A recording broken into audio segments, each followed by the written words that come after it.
आज ग्राम सभा गोद से सरपति की खुराक नीचपुर। बड़ी संख्या में संत रविदास की 648वीं जयंती मनाई। बाबा निर्मल दास जी ने कहा कि संत रविदास जी ने समाज में समरसता, समानता और मानवता के मूल्यों को स्थापित करने का जो प्रयास किया वह आज प्रासंगिक है। एवं भोलानाथ जी ने संत शिरोमणि गुरु रविदास जी के जीवन पर प्रकाश डालते हुए उनके बताए हुए मार्ग पर चलने को कहा तथा रमेश गौतम जी ने समता मूलक समाज स्थापित करने के साथ ही साथ उनके विचारों पर चलने का विशेष जोर दिया। व संजय शर्मा सिंह ने बताया कि संत रविदास अपना पूरा जीवन जातिवाद भेदभाव को खत्म करने में समर्पित कर दिए तथा बतौर मुख्य अतिथि के रूप में उपस्थित भीमसेना के संस्थापक राष्ट्रीय अध्यक्ष भीमराव गौतम एडवोकेट जी उपस्थित जनसमूह को बताया कि संत रविदास जी एक महान समाज संत और समाज सुधारक थे, जिन्होंने समाज फैली जाति पाति भेदभाव व असमानता के खिलाफ आवाज उठाई। संत रविदास जी ने मन चंगा तो कठौती में गंगा जैसे उपदेश देकर संदेश दिया कि बाहरी रीति रिवाज से ज्यादा आत्मा की शुद्धता और सच्चाई महत्वपूर्ण है आय तथा उन्होंने हर व्यक्ति के समान अधिकार और सम्मान की वकालत की आय। कार्यक्रम के संचालन कर रहे किशोरी लाल जी, विशेष रूप भाई लाल कन्नौजिया,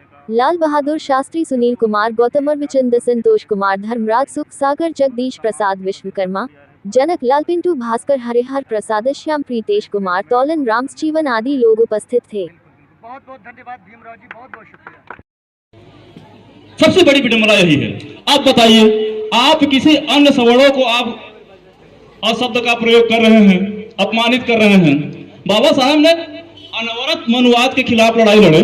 उनको जब अवसर मिला संविधान लिखने के, तो बाबा साहब लिख सकते थे ना संविधान के लास्ट पन्ने में कि ब्राह्मण इस देश के मूल निवासी नहीं है, इनको सम्मान के साथ इनको देश वापस किया जाए। लेकिन बाबा साहब ने ऐसा नहीं लिखा, क्योंकि बाबा साहब किसी विशेष व्यक्ति जात के विरोधी नहीं थे, उनके गलत विचारों के विरोधी थे। बाबा साहब ने उनको भी इस देश में रहने की आजादी दी, उनको भी संविधान से अधिकार मिल रहा है। और आज जो संविधान के विरोधी कर रहे हैं, जो विरोध बने टह रहे हैं, वो भी अगर लात खाते हैं तो कहाँ जाते हैं? थाने पे जाते हैं। तो किसकी बदौलत उनको नाम मिला है? बाबा साहब के संविधान की। वो अलग बातें हो गया, वो संविधान की विरोध कर रहे हैं, अलग बात। लेकिन बाबा साहब ने जो हमको संविधान में राइट दिया है, उसको हमको प्राप्त करने के लिए संगठित होने की जरूरत है। आज जो राजनीतिक हमको नहीं कहना चाहिए, लेकिन जब कुछ लोगों ने कहा तो मैं दो शब्द बोल दे रहा हूं। चुनाव 5 साल में एक बार आता है,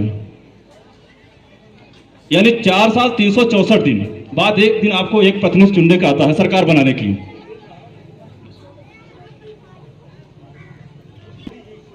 ठीक है भाई, हमने इसीलिए कहा, मैं राजनीति नहीं बोलना चाहता हूं, लेकिन कुछ ने उठाया इसलिए मैंने बोल दिया। तो अब मैं थोड़ा बोल दे रहा हूं, 2 शब्द और बाकी है। तो 4 वर्ष 464 दिन के बाद एक वोट देने का अधिकार हम लोगों को मिलता है, और उसमें हम लोग फाउल हो जाते हैं, यानी गलत हो जाते हैं, यानी हम सरकार नहीं बना पाते हैं। उसके लिए हमें सुरक्षा के लिए किसी एक संगठन की जरूरत पड़ेगी। अगर इसके बीच में हमारे साथ जुल्म, अत्याचार, शोषण होगा तो हम किसके पास जाएंगे?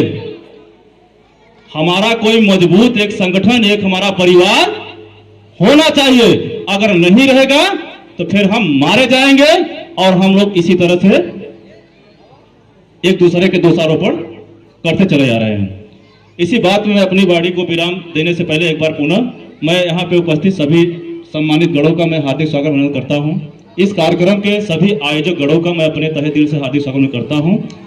मैं आप लोग को आज संत गुरु रविदास जी के 648वें जन्म उत्सव को अपने तरफ से ढेर हार्दिक शुभकामनाएं देते हुए मैं यह शपथ लेता हूं कि अगर मेरे बहुजन समाज के साथ कहीं भी जुल्म, अत्याचार, शोषण होता है, आप मुझे याद करिए। आपका बेटा, आपका भाई 24 घंटा आपके साथ उपलब्ध रहेगा, चाहे थाने का मैटर हो, चाहे जिले का मैटर हो। इसी बात अपनी वाणी को विराम देता हूं।